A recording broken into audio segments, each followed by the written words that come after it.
Well, it is shocking video, a powerful earthquake in the Philippines sends students and teachers running to safety.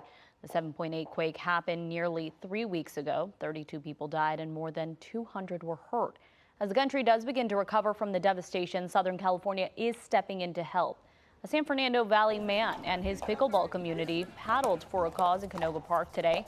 All of that money was raised today will go to the Manny Pacquiao Foundation, which will help distribute the money to people affected by the earthquake. My two sisters were actually at the, in the city, right? So I was so scared with my mom. I couldn't reach my mom for 2 hours.